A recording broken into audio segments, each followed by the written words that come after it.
خدارا اپنے ماں باپ کو دکھ نہ دینا، والدین کو تکلیف نہ دینا۔ جوانو، ماں باپ ایک ایسی دولت ہے جسے پانے کے بعد انسان غریب ہونے پر بھی فخر محسوس کرتا ہے۔ ماں نہ ہو تو دل کو دلاسا دینے والا کوئی نہیں ہوتا، اور اگر باپ نہ ہو تو زندگی کی دوڑ میں اچھا مشورہ دینے والا کوئی نہیں ہوتا۔ اور سنو جوانو، حضرت علی نے فرمایا جو لوگ والدین کی خدمت سے محروم ہیں، جو لوگ والدین کی خدمت سے محروم ہیں، وہ مال کے ہونے کے باوجود بھی غریب ہیں۔ رسول خدا صلی اللہ علیہ وسلم نے فرمایا جس شخص نے اپنے ماں باپ کو خوش رکھا وہ ایسا سمجھے کہ اس نے خدا کو خوش رکھا۔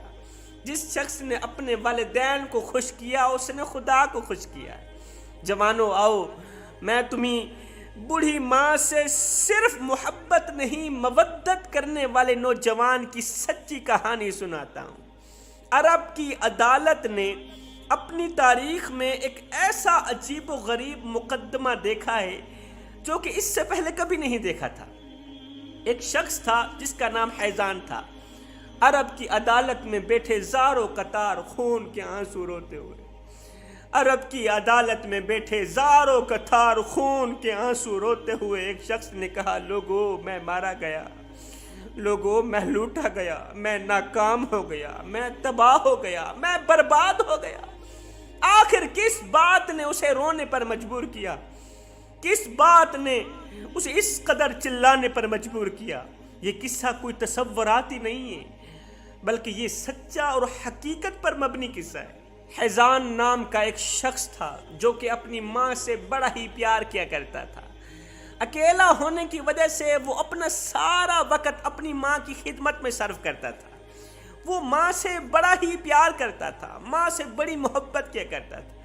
یہ ماں بوڑھی اور ایک لاچار عورت تھی جو کہ بڑی امیر بھی نہیں تھی، غریب ہی غریب، جس کی ملکیت میں پتل کی ایک انگوٹھی تھی، بس اتنی امیر تھی۔ سب کچھ ٹھیک جا رہا تھا، اس کی زندگی ماں کی خدمت کر رہا تھا، سب کچھ ٹھیک جا رہا تھا۔ ایک دن دوسرے شہر میں رہنے والے چھوٹے بھائی نے آ کر مطالبہ کیا کہ میں ماں کو ساتھ اپنے گھر میں لے جانا چاہتا تاکہ وہ میرے شہر میں میرے خاندان کے ساتھ بھی رہے۔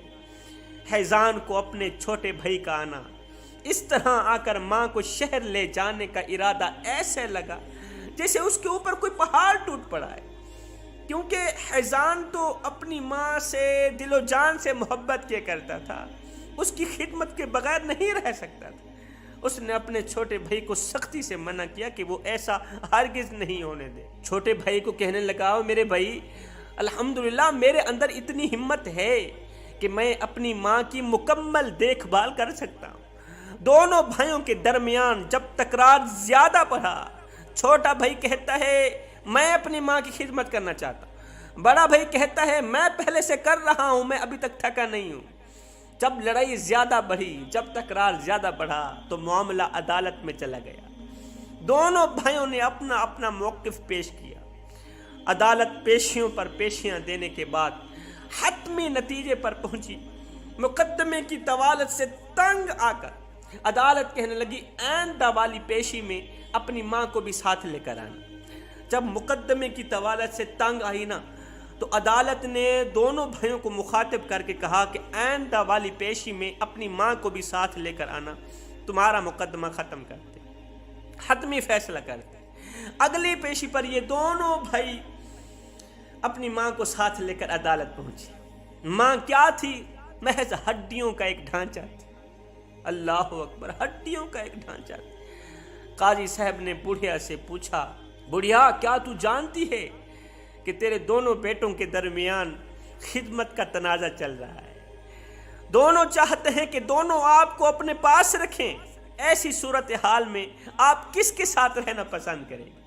بڑھیا نے کہا میں جانتی تو ہوں مگر اس بارے میں کچھ نہیں بتا سکتی، اس لیے کہ یہ دونوں میری آنکھوں کے تارے ہیں، دونوں میرے بیٹے ہیں، دونوں اپنی اپنی جگہ پہ مجھے پیارے ہیں، میں کسی کی سائڈ نہیں لے سکتی۔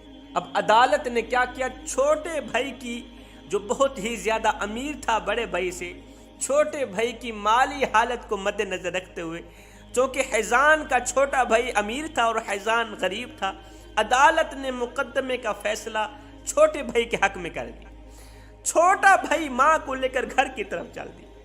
چھوٹا بھائی بڑے بھائی سے ماں کو چھین کر گھر کی طرف چل دیا۔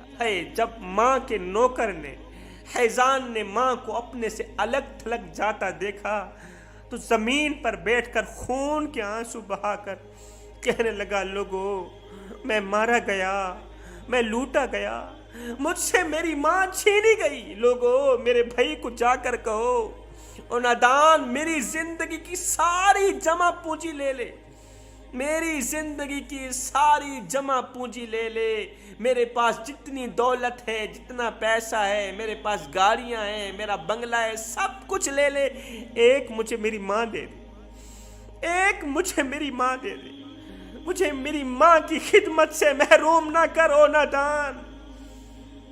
یہ وجہ تھی اس قدر دھانے مار مار کے رونے کی جوانوں۔ ہائے کتنے قیمتی تھے یہ آنسو۔ جب یہ آنسو آنکھوں سے نکلے ہوں گے تو کیا فرشتوں نے انہیں زمین پر گرنے سے پہلے اپنے ہاتھوں پر نہیں اٹھا لیا ہوگا؟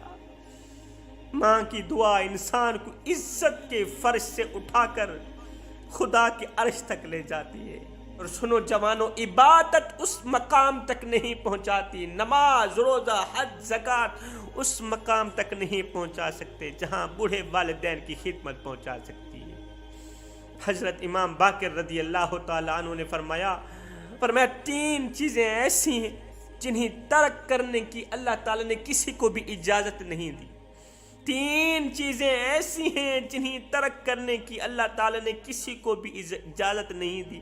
نمبر 1، امانت ادا کرنا چاہیے، امانت ہر حال میں ادا کرنا چاہیے، نیک شخص کی ہو یا برے شخص کی ہو، امانت ہی ہوتی۔ فرمایا نمبر 2، وعدہ کرو پورا کرو، وعدہ پورا کرنا چاہیے۔ فرمایا نمبر 3، اپنے بوڑھے والدین کے ساتھ نیکی کرنی چاہیے، خواہ وہ نیک و صالح ہوں یا نہ ہوں، خواہ وہ نیک ہوں یا وہ بد ہوں، وہ نیک ہوں یا گنہگار ہوں، بدکار ہوں، سیاکار ہوں، ماں باپ تو ماں باپ ہی ہوتے ہیں نا۔ والدین کے ساتھ نیکی کرنی چاہیے۔ جب بھی ماں کا لفظ منہ سے نکلتا ہے جوانوں تو ایسے لگتا ہے جیسے ساری دنیا کی محبت ہمارے آس پاس بکھر گئی، ایسے نہیں لگتا؟